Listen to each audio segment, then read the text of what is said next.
Bienvenidos al Colegio de Empresarios. Para aquellos que no me conocen todavía, mi nombre es Julio Carreto, soy ingeniero civil de profesión, tengo maestría en administración, tengo especialidad en comercialización estratégica, diplomados en mercadotecnia, en ventas, en administración de ventas, en proyectos y en otras cosas que ya no vienen al caso.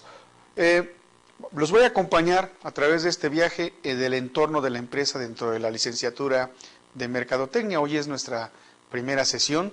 Y voy a platicarles un poquito de qué es lo que vamos a ir viendo aquí, en lo que vamos avanzando sesiones por sesiones. Yo voy a estar a cargo de esta materia y espero que se les haga no solamente interesante, sino divertida, porque sí lo es. El temario. ¿En qué consiste el temario? El temario, vamos a ver el entorno de la empresa, y el entorno de la empresa, primeramente vamos a analizar la empresa como un sistema. ¿Con qué elementos? Pues con los elementos externos que hay alrededor de la empresa, como son los políticos, económicos, los socioculturales, los económicos, los tecnológicos, incluyendo además los ecológicos, que son muy importantes. El Estado, como regulador de este entorno, también lo vamos a tomar en cuenta, y la dimensión internacional, cuáles son las perspectivas de una empresa en un entorno globalizado.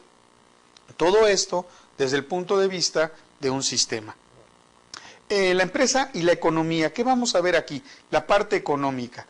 En la parte económica vamos a ver la importancia de la relación de la empresa con la economía. ¿Qué problemas económicos se enfrenta o cuál es el problema económico de la empresa y cómo lo puede resolver? En los aspectos de los cómo, vamos a ver algunas estrategias genéricas, no vamos a abundar mucho porque va a ser tema de otras materias, pero este es un panorama general de cómo es el entorno de la empresa. Posteriormente veremos los recursos y la economía. Los recursos naturales, cómo impactan económicamente a la organización, cuál es su importancia, cómo los clasificamos. Vamos a ver como un recurso que también impacta a la organización, y pudiéramos decir que también es un recurso natural, pues están los recursos humanos, ¿verdad? El recurso humano, y vamos a ver lo que es la demografía, cómo se distribuye el recurso humano, porque es importante conocerlo.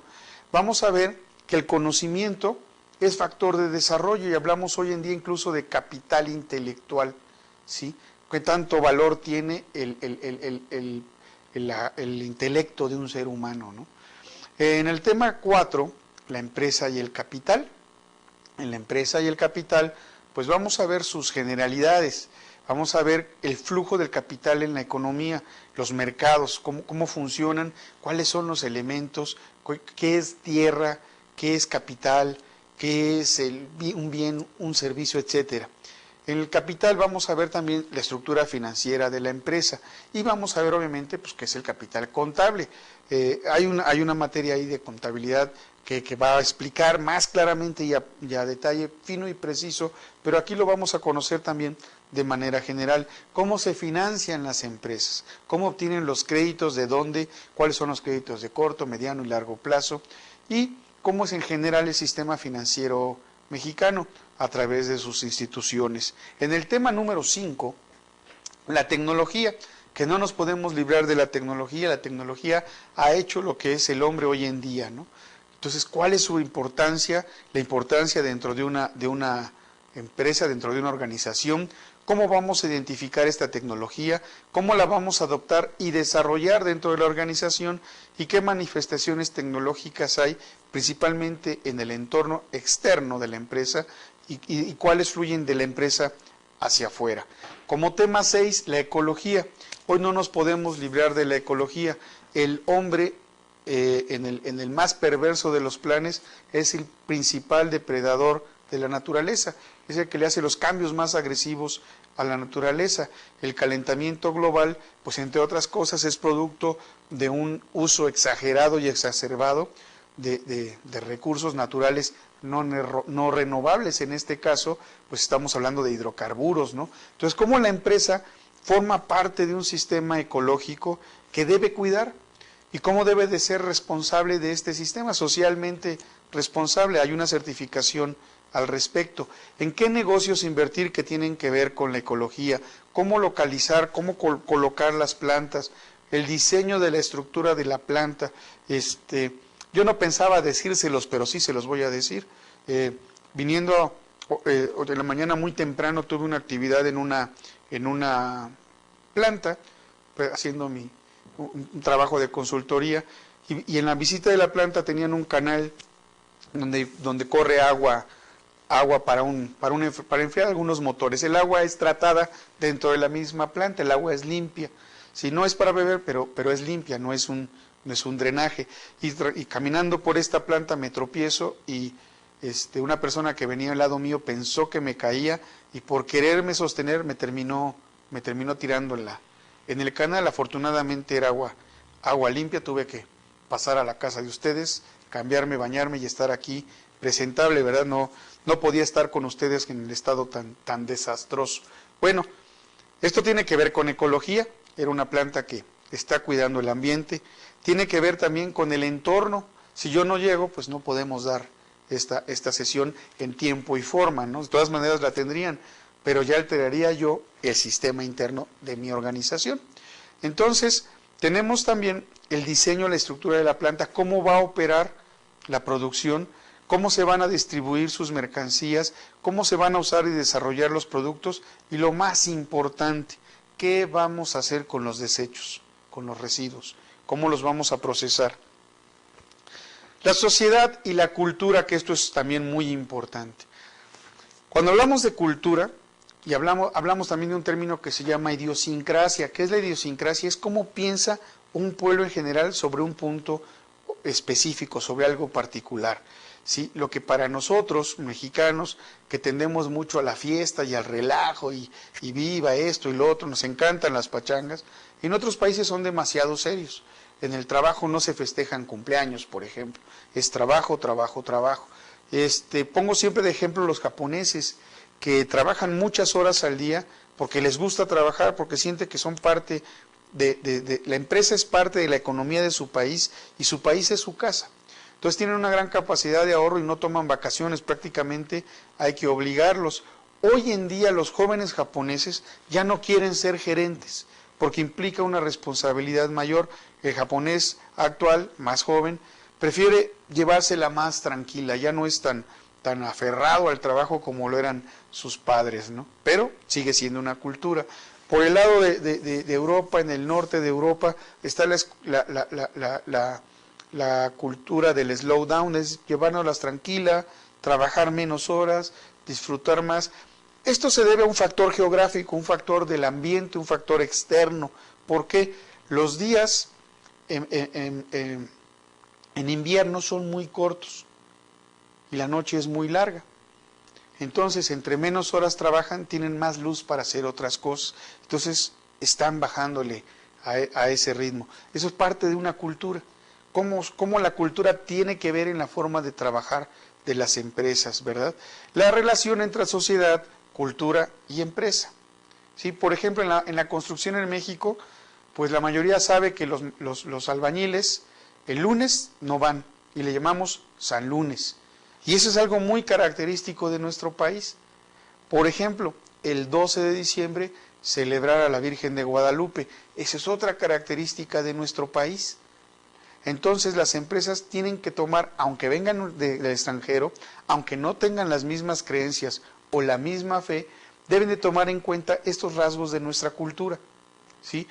En el tema 8 vamos a ver la empresa y el gobierno. El gobierno no puede estar desligado de la organización. El gobierno es el principal regulador de las actividades económicas en general, pero también de las empresas. O más bien, es el gran regulador de la actividad económica, incluyendo a las empresas. Vamos a ver la reglamentación de los negocios, qué requisitos se necesitan para abrir un negocio, ojalá que pudiéramos abrir uno en el transcurso de esta sesión, los impuestos y la importancia de estos en las empresas, ¿no? Tenemos impuestos directos, tenemos impuestos indirectos, los vamos a ver. Y los órganos e instrumentos que da el gobierno para apoyo a los negocios, sobre todo a las pymes, que es la mayor parte de los negocios en México y en el mundo.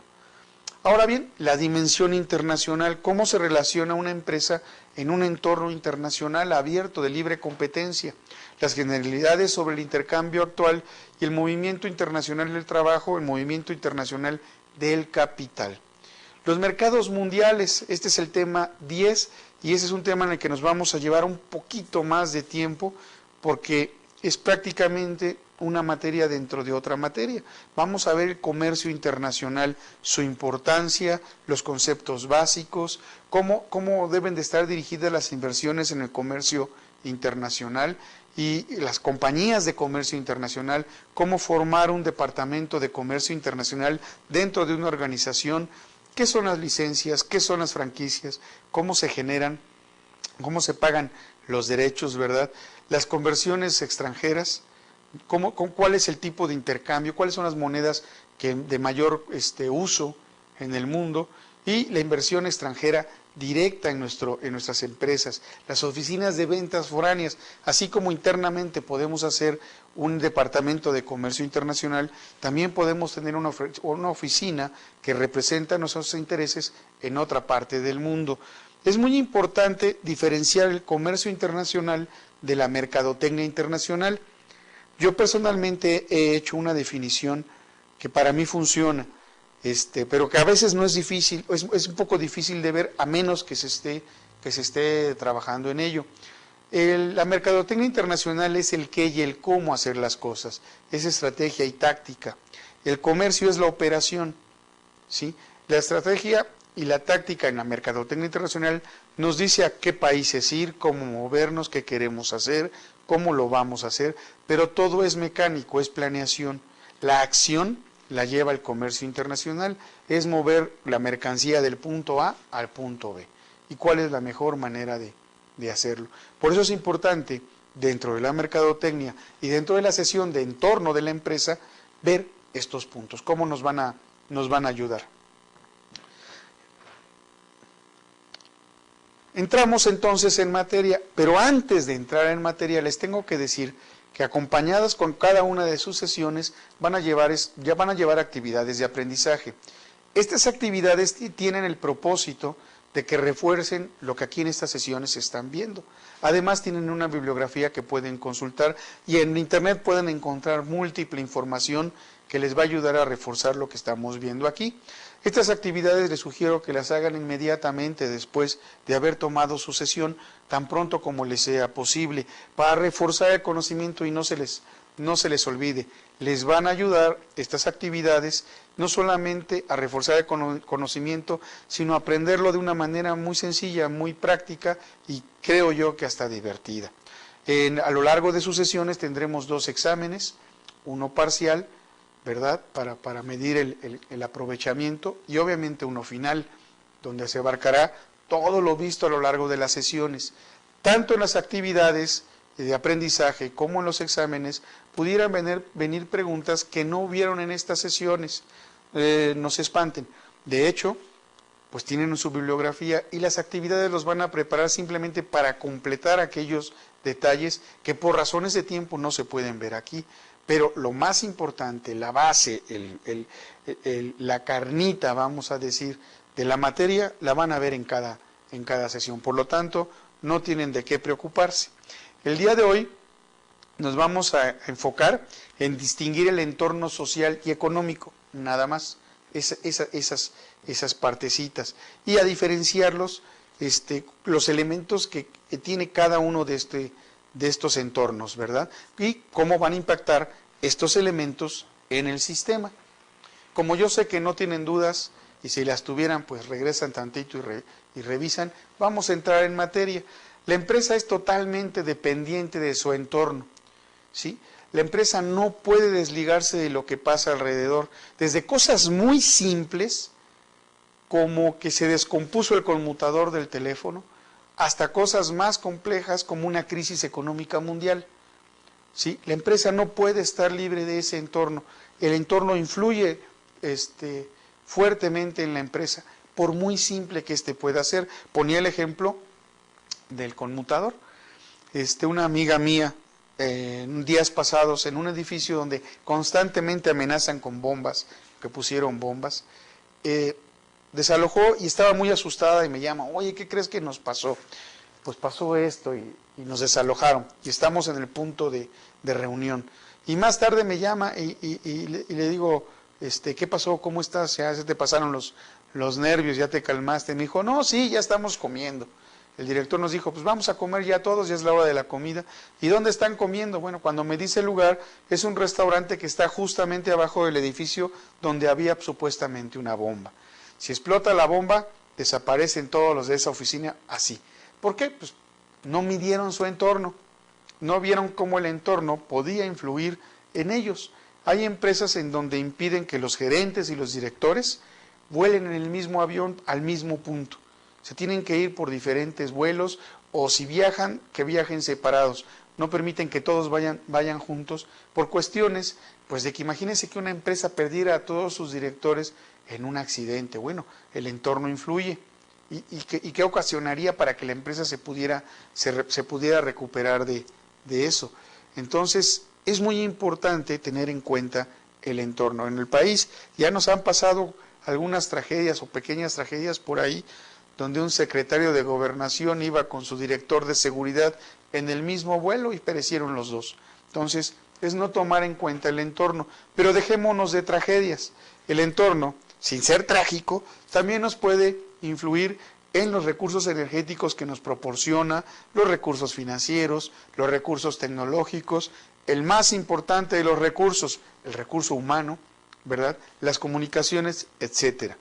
Y la organización le entrega al entorno bienes, servicios, dividendos, tecnología, etcétera. La toma de decisiones de la empresa debe tener en cuenta siempre cuál es el efecto en su entorno, tanto a favor como en contra. Es común decir, yo no tengo competencia, ¿sí? Muchas veces decimos, no, somos tan buenos que la competencia como si no existiera. Y un ejemplo que me gusta poner es, si yo pusiera un restaurante con 10 mesas y de pronto con el paso del tiempo cruzando la calle se pone un taquero, pues aunque no sea un restaurante sí me va a hacer competencia, ¿cómo de que no? Y si a este taquero otro lo observa y ve que el negocio le está yendo bien y pone a su lado pues unas hamburguesas, ¿verdad?, allí asadas, pues también va a ser la competencia del taquero y mi competencia. No importa mi tamaño, no importa mi poder económico, sí me va a mermar, sí me va a hacer daño, sí es competencia. Incluso el taquero puede crecer a tal lado que de tener un puesto ambulante puede pasar a un local, se han dado casos, y hacer quebrar mi negocio, no porque el taquero sea malo, ¿sí?, sino porque la competencia existe y el entorno nos afecta como organización. Del lugar donde yo vivo, en la parte de abajo, pusieron una cafetería chiquita, muy mona, muy bien planeada desde el punto de vista de mercadeo, un buen trabajo, y ha tenido éxito. Pero se ganó un enemigo cuando se puso. El enemigo estaba enfrente en una tienda, pues puedo decir que es una tienda de abarrotes, pero es bastante grande. Ya tiene muchos años ahí, desde que llegamos a vivir a esa casa, tenemos ya 15 años, ya existía esa, al principio era una pequeña tienda de abarrotes, y ahora tiene un local como de unos 15 metros de frente. Entonces, para que se den una idea. Y se lo ganó de enemigo. Y yo no sabía por qué. ¿Qué hacía esta persona? Pues le mandó inspectores, le mandaron a revisar sus libros de contables, en fin. Tenía unas mesas en la calle, llegó un inspector y que no las podía tener, pero cualquier acción que quería hacer esta persona a favor de su cafetería, inmediatamente recibía una respuesta. Y yo observaba eso y decía, bueno, pues ¿qué está pasando? ¿Por qué está sucediendo eso? Porque el señor de la miscelánea había recientemente comprado una cafetera para vender café express, capuchino, ahí dentro de la miscelánea. Pero primer error, nunca la publicitó. Nunca había letreros de que aquí se vende café. Es más, uno pasa por la miscelánea y no huele a café.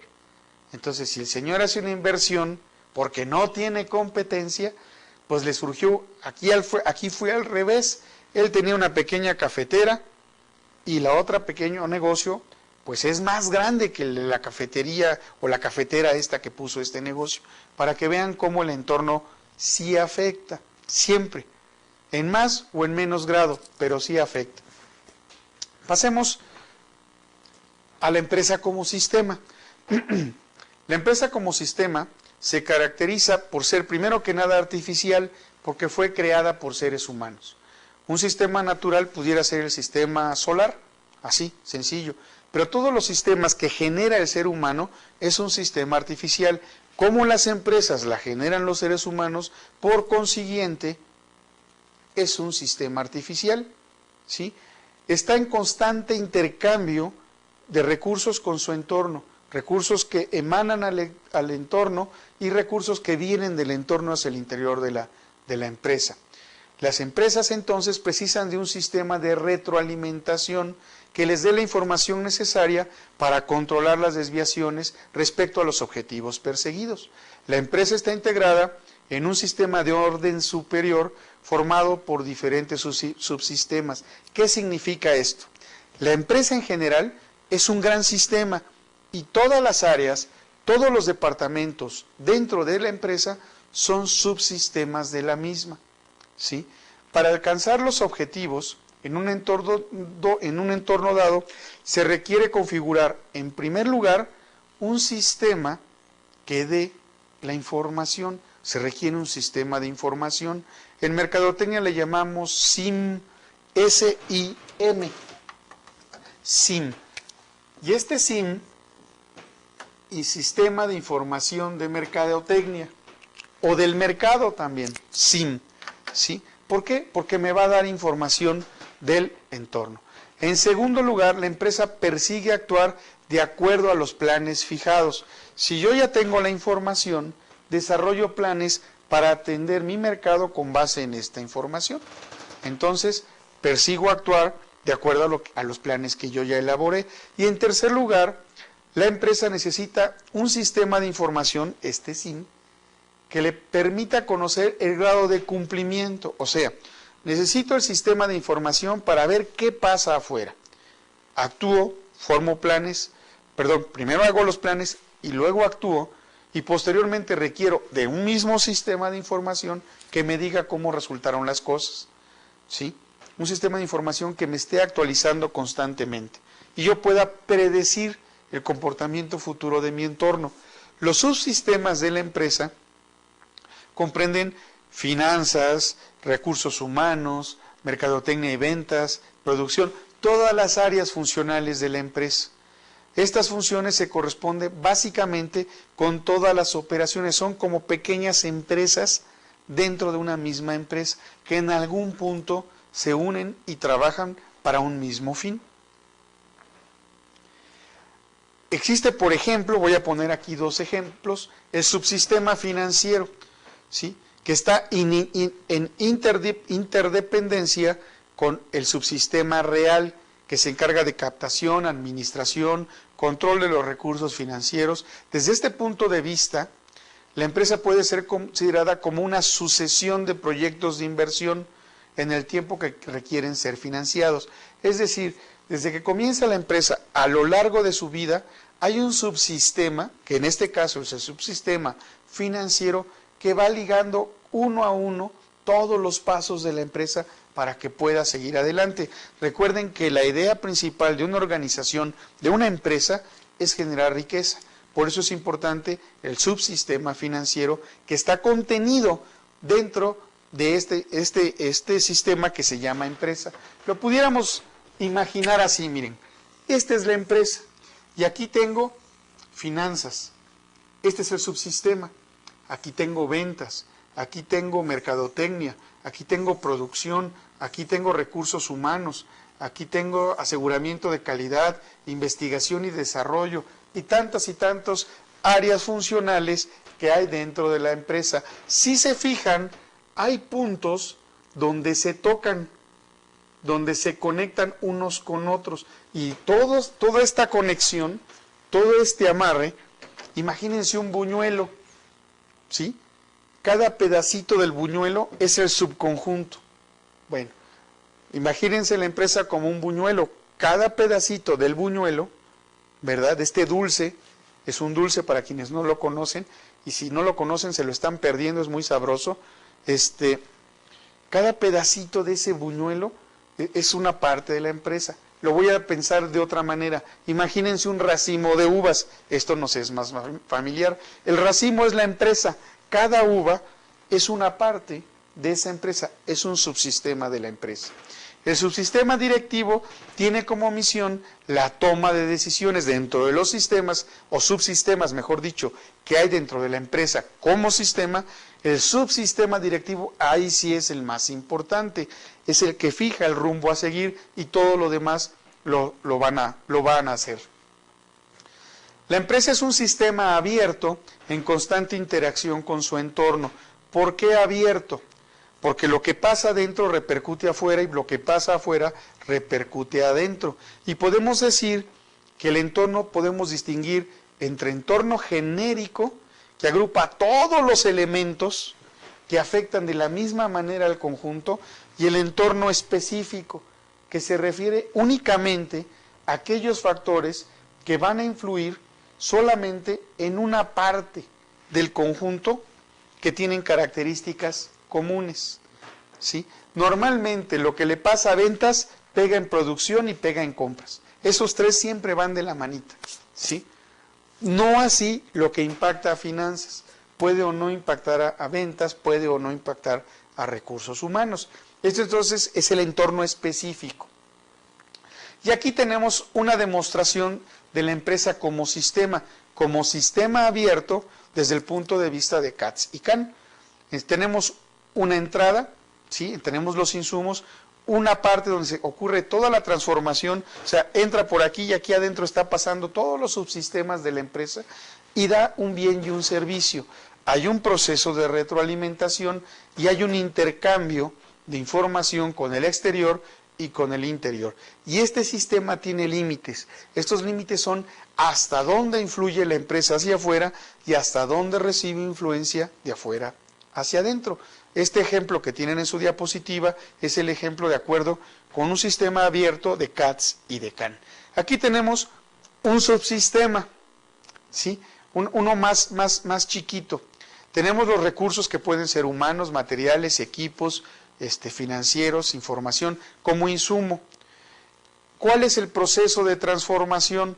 Pues las capacidades administrativas y tecnológicas, planeación, organización, dirección y control. Si se fijan, los 4 primeros forman parte del proceso administrativo. ¿Y qué resulta? Pues resultan bienes y servicios, pérdidas y utilidades, desarrollo y satisfacción de los empleados, dependiendo del subsistema del que estemos hablando. Y entonces hay una retroalimentación acerca de los resultados o del estatus de la organización, ¿sí? Entonces, aquí tenemos el sistema general y aquí tenemos el específico. El entorno genérico en una economía de mercado se define por un amplio conjunto de factores políticos, legales, económicos, socioeconómicos y tecnológicos, incluso socioculturales, que delimitan las reglas del juego. En el entorno específico, ¿sí?, hace referencia a los factores del medio ambiente que afectan de forma única a un conjunto de empresas con características muy similares. Es decir, lo que sucede en el exterior puede afectar a todos, una devaluación, un tipo de cambio. Pero hay algunos factores que no afectan a todas las empresas. Por ejemplo, cuando vino la gripe aviar, pues las únicas empresas afectadas eran aquellas que comercializaban con aves. Cuando en Inglaterra se presentan las vacas locas, solamente la industria ganadera de aquel lugar le afecta, no le afectó a todas las demás industrias. Los elementos económicos. Vamos a pasar ahora a los elementos económicos, ¿sí? De entre todos los elementos que afectan a la empresa, de los elementos económicos está la política fiscal, que es la actuación del Estado sobre la economía.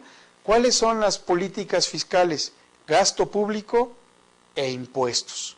Ahí, ¿sí? ¿Qué es el gasto público? Pues lo que va a gastar el Estado, el gobierno, en obras. Y esas obras van a generar trabajo para empresas particulares, ¿sí? Eso les va a generar una entrada de dinero. Pero de esa entrada de dinero vamos a tener que devolver algo, se llama impuestos, ¿sí? En esos dos factores nos afecta la política fiscal. Tenemos una política monetaria, que es el control que hace el Banco Central del país, en este caso el Banco de México, sobre la cantidad de dinero que circula mediante el control de tipo de interés. Cuando las tasas suben, no es una mala señal, al contrario, pero a veces lo interpretamos al revés. Cuando las tasas de interés suben, quiere decir que el Banco Central tiene una gran cantidad de dinero, ¿sí? Entonces, con ese dinero puede incentivar el ahorro, puede llevar a cabo sus planes de inversión, puede reducir el consumo, por lo que la demanda de productos de la empresa disminuirá y por lo tanto disminuirá el empleo. Estos son los efectos, es decir, yo banco subo mis tasas porque tengo dinero, pero al subir el banco las tasas yo ya no pido créditos, me va a afectar en eso. Pero cuando el banco le hace falta dinero, baja sus tasas de interés para promover el ahorro y entonces las empresas piden préstamos, se endeudan, etcétera. Entonces, ni es tan bueno que suban mucho las tasas porque se para la economía, pero tampoco es buena señal que las tasas de crédito estén muy bajas porque significa que nuestro Banco Central no tiene dinero o tiene pocas reservas, ¿sí? Por eso la política monetaria va a impactar en los elementos económicos. Tenemos por otro lado la inflación. ¿Qué es la inflación? Bueno, todos los billetes que tenemos tienen un valor nominal. Y ese valor nominal, ¿quién se lo da? Pues quien lo usa, ¿sí? ¿Cuánto vale un peso? Bueno, pues hace unos meses valía, por más bien, ¿cuánto vale un dólar? Bueno, pues para pagar un dólar eran suficientes 10 pesos. De pronto sube a 15. ¿Qué es lo que sucede? Pues que mi moneda se depreció, ya no la quisieron, pues, la despreciaron, ¿sí? Perdió precio, depreciación. Bueno, ¿qué hacen algunas empresas para recuperar esa depreciación? Suben los precios. Y al subir los precios, ¿sí? Pues la gente que no tiene dinero pues ya no puede comprar. ¿Qué hace el Banco Central para que la gente pueda comprar? Emite más billetes. Y entonces al emitir más billetes genera que los precios sigan subiendo, el banco sigue sacando billetes, los precios siguen subiendo y se vuelve una carrera que nunca termina. ¿Sí? La inflación es el crecimiento continuo y generalizado de los precios de los bienes y servicios. Empiezan a subir los precios. En México hace muchos años, afortunadamente, llegamos a tener inflación de 150% anual. Es decir, algo que yo compré en 100 pesos hoy, en diciembre costaba 150 pesos. Pero mi salario no aumentaba en la misma proporción. Entonces yo perdía poder, ya no podía comprar lo mismo por mis 100 pesos. Compraba menos al final del año. Entonces, eso es lo malo de la inflación. Por eso es un elemento económico en el entorno que debo de estar vigilando. Provoca un aumento de los costos. Y como provoca un aumento de los costos, genera incertidumbre. Yo ya no sé si mi dinero va a alcanzar. Y entonces los planes a largo plazo se ven afectados porque como yo no sé si para mañana mi dinero me va a alcanzar, mejor no gasto. Y al no gastar, dejo de adquirir bienes. Si no adquiero bienes, la producción se ve afectada, se reduce. Y como adquiero pocos bienes, ingresa poco dinero a las empresas y las empresas comienzan a despedir gente. Es parte de un ciclo económico que veremos más adelante. Otro tipo económico es el tipo de cambio, el que les comentaba yo hace un rato. Por $1 yo lo podía comprar por 10 pesos. Pero resulta que el dólar se fue hasta 15, ya no me alcanzaban mis 10 pesos para comprar un solo dólar. Y luego de pronto baja a 13. Bueno, esos tipos de cambios dirán, bueno, pero si yo compro aquí en México, ¿a mí en qué me afecta? Ah, bueno, probablemente si el producto que compras es totalmente elaborado en México, no vas a tener un problema, a menos que este producto elaborado en México se haya elaborado con una máquina que se compró en una moneda extranjera y en dólares. Y si el dólar subió la deuda de esa empresa aumentó y entonces esa empresa pudiera, para compensar su diferencia cambiaria, aumentar el precio para poder pagar más rápido su deuda y que su deuda no crezca. Y entonces al aumentar ese precio, a mí ya no me va a alcanzar el dinero. ¿Ven cómo el tipo de cambio nos puede afectar? Por eso es muy importante tener un tipo de cambio estable. Unos dirán, no, es que debemos de tener un tipo de cambio de 1 por 1. No, tiene que ser estable. Entre menos brincos es mejor porque podemos planear a largo plazo. ¿Sí? No necesariamente tiene que estar bajo, eso no es necesariamente económicamente hablando bueno. Anímicamente sí, pero mientras la moneda se permanezca estable con las monedas que usualmente hacemos su tipo de cambio, en este caso es el dólar, no tenemos de qué preocuparnos, aunque esté a 100 por 1. Si está a 100 por 1 durante los próximos 100 años, sabemos qué hacer. ¿Ok? Entonces no se alarmen. Por eso están estudiando mercadotecnia precisamente. ¿Sí? El ciclo económico. ¿Qué es el ciclo económico? Ese también pega. ¿Cómo nos pega el ciclo económico? Bueno, pues el ciclo económico aquí lo estamos viendo. Está en inglés, tiene unos picos, tiene unos valles, tiene una tendencia al crecimiento, este ciclo económico, tiene una recesión y tiene una recuperación. Tiene 4 puntos. La parte cuando el ciclo económico baja se le llama depresión o fondo. Cuando el especialista dice tocamos fondo, no es malo, porque como es un ciclo que sigue del fondo, subir, pero los que no saben de ciclos económicos y no entienden de economía, empiezan a decir, no, ya nos vamos a morir, se va a acabar el mundo. No, son ciclos económicos. Y entonces después de tocar el fondo, comienza la recuperación o la expansión, comenzamos a subir. Y entonces, cuando empecemos a subir mucho, tenemos que preocuparnos porque vamos a llegar a una parte que se llama cima o auge. Estamos en auge, entonces se prenden los focos amarillos. ¿Por qué? ¿Qué sigue? Imagínense que van en la montaña rusa y ya subieron. ¿Qué sigue cuando están arriba? Pues sigue que todas las señoras comienzan a gritar ¡ah! Cuando va para abajo, ¿no? Y no solamente las señoras, algunos economistas. Nos va a llevar el demonio, se va a caer el país. No, no pasa nada. Son ciclos económicos. El problema es que los ciclos económicos antes duraban 10 años, luego 6, luego 4, y ahora parece que son de 2. ¿Qué sucede si yo tengo una hoja y la empiezo a doblar y a doblar? Pues la hoja es del mismo largo, pero conforme la voy acercando, este pico y este valle se van haciendo más largos entre más corto sea el ciclo económico. ¿Qué quiere decir esto? Que va a haber empresas con unas extraordinarias utilidades y va a haber empresas que incluso puedan cerrar. Ese es el riesgo. Pero el ciclo se repite y no va a cambiar. Técnicamente, y les voy a sorprender, hoy van a aprender una cosa que le pueden presumir al jefe, al novio, a la novia, al marido, a la marida. ¿Sí?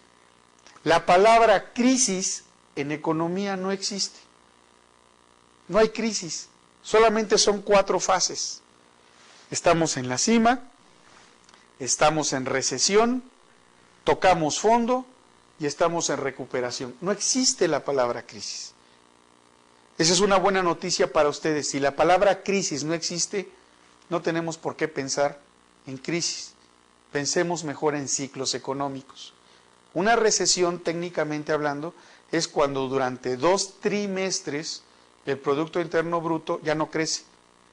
Y como no hay términos medios, seguramente va para abajo. Elementos sociales, culturales y humanos. Bueno, los valores y las creencias básicas de la sociedad, como las actitudes respecto al consumo, al ocio, al trabajo, a la conservación del medio ambiente, hacia la empresa, el clima, todo eso influye. Vamos a ver cómo. Si yo voy en mi auto y vengo tomando agua, porque ahora se pone muy de moda el agua, y me termino mi botella y tiro la botella por la ventana, esa es parte de una conducta. Y cuando pasamos a otro país, no la tiramos. ¿Por qué? Porque la misma persona en un país hace una cosa y en otro hace otra, por la cultura. Porque aquí, si lo hago, nadie me dice nada, pero en el otro país sí me van a decir. Si yo aquí me estaciono en el lugar de los discapacitados o bloqueo la rampa, lo más probable es que no pase nada. Pero en otro país sí va a pasar. Bueno, así como estos ejemplos, cómo la misma persona en un país se comporta de una manera y en otro país se comporta de otra, nosotros como mexicanos tenemos una forma de ser respecto al trabajo. Llegamos en la mañana, en términos generales, ¿verdad? Saludamos a Lupita porque está muy guapa, muy bonita, platicamos un ratito con ella, cotorreamos, vamos a nuestro lugar, nos preparamos un café y en el café nos encontramos a otros compañeros y seguimos platicando. Perdemos fácilmente de media hora a una hora en la primera hora de trabajo y así nos la vamos llevando hasta prácticamente al terminar el día. ¿Qué sucede? Nos ponemos a trabajar al final del día y entonces nos tenemos que quedar más tiempo trabajando. ¿Se dan cuenta cómo la cultura influye en la organización? Las modas y los estilos de vida también se ven afectados por los cambios en los modos de vida de la sociedad. ¿Sí? Un ejemplo, bueno, los modelos culturales se le da mucha importancia a la imagen. ¿Sí? Hay empresas, les comento una conocida para ustedes, Google, está prohibida la corbata. Si la quieres llevar, te van a hacer burla. No usan corbata en Google. Pero también me sorprende que hace muchos años yo iba a Guadalajara, a Monterrey, y no llevaba saco ni corbata. Y hoy ya se puso de moda. Cultura, hábitos. Las variables demográficas. ¿Cuánta gente hay con respecto al sexo, a la edad, el índice de natalidad, de mortalidad? Los elementos tecnológicos y ecológicos. En los factores tecnológicos, los nuevos materiales, las mejoras en el transporte de las personas y mercancías, avances en los medios informáticos, el know-how sobre la tecnología y las técnicas de gestión, ¿sí? Precisa la empresa. Aquí, aunque se vea Yoda, aquí, quizá en su pantalla se vea mucho mejor, es un holograma, por eso lo puse, es un desarrollo tecnológico. Los desarrollos tecnológicos son los derivados de los avances científicos. El Estado. A través de la historia, la relación entre Estado y empresa privada ha estado marcada por el pensamiento político y han sido las estructuras generadas a partir de los que han determinado los mecanismos de interacción en esta relación. El Estado debe de tener una labor reguladora. El problema, al menos en nuestro país, es que al Estado también le da por poner empresas y fracasan.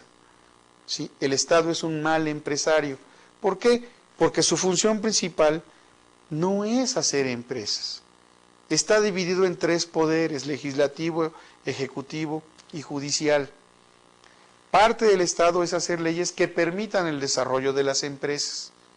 No crear empresas no es su función. Debe de propiciar que se puedan hacer empresas, que se puedan hacer y rápido. Por ejemplo, en Canadá, ustedes pueden dar de alta una empresa en 3 días. En México nos llevamos 3 meses y a veces más. ¿Ven por qué unos países tienen más eficiencia que otros? A pesar de que la empresa tenga por fin principal la generación de riqueza, no significa que, mediante los mecanismos apropiados, el Estado no pueda impulsar medidas que redunden en el bienestar general. Sí, el Estado regula también que la riqueza no sea extrema, que no brinque leyes, que no atenten contra la vida, contra la salud o contra la ecología. No son pocas las herramientas de las que dispone el Estado para este objetivo: licencias para operar, exenciones de impuestos, acceso a créditos. Hay muchos apoyos, sí los hay. Ya vamos casi terminando esta sesión. Vamos a entrar la dimensión internacional. ¿Qué es la dimensión internacional? Bueno, la actividad de las empresas implica intercambios con socios externos. Si se fijan, esta primera sesión es un panorama a ojo de pájaro de todo el curso. Cada uno de estos puntos los vamos a ver más adelante con mayor especialización, ¿sí? Entonces, volviendo al tema de la dimensión internacional, ¿sí? Como hay intercambios con socios externos, el acceso a los mercados y la cooperación con terceros países constituyen factores decisivos para la competitividad de las empresas europeas. Y por otro lado, el establecimiento europeas y latinas y de todo el mundo. Yo puse europeas porque cuando estaba escribiendo esto, yo pensaba en exportar hacia Europa, porque siempre vemos hacia América, América Latina, y últimamente como que los hermanos latinoamericanos ya no les caemos muy bien, quién sabe por qué, ¿verdad? Algo habremos hecho. Pero estaba pensando, bueno, ¿y si nos vamos a Europa? ¿Por qué? Porque está lejos. Sí, se me figuró lejos y por eso lo puse así. Por otro lado, el establecimiento de un ambiente propicio para el crecimiento de las empresas supone un reto para todas las empresas en cualquier parte del mundo. Para reforzar la competitividad de las empresas son esenciales parámetros internacionales. La política comercial debe permitir construir una empresa competitiva, capaz de competir con la economía globalizada.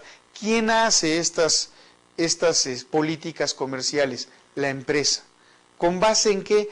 En la legislación comercial que es externa a la organización, pero que la va a afectar en su país y en el país al que quiera ir.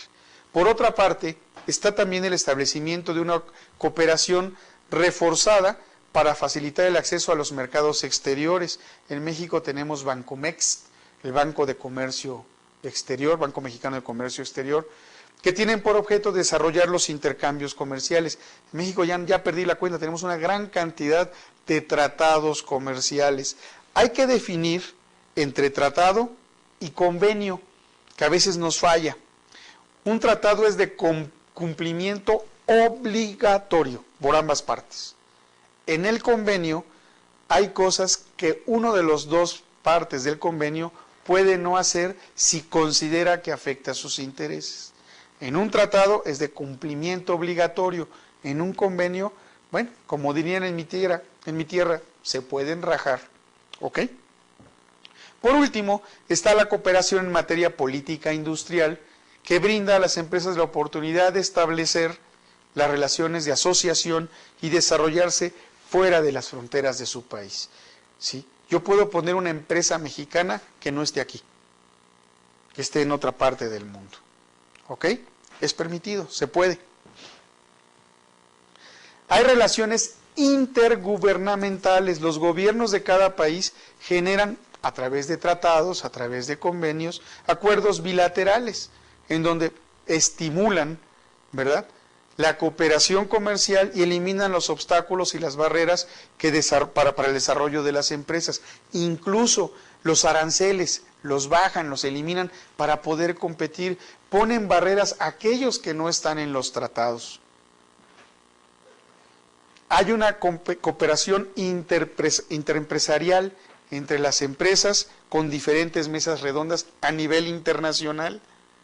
Y por último, se estimula la cooperación industrial con programas a favor de la creación o expansión de las empresas o de las asociaciones de empresas nacionales y extranjeras, particularmente con pymes, que son la mayoría que hay en el mundo. Y antes de cambiar la diapositiva, también estimulan programas de prácticas a los estudiantes.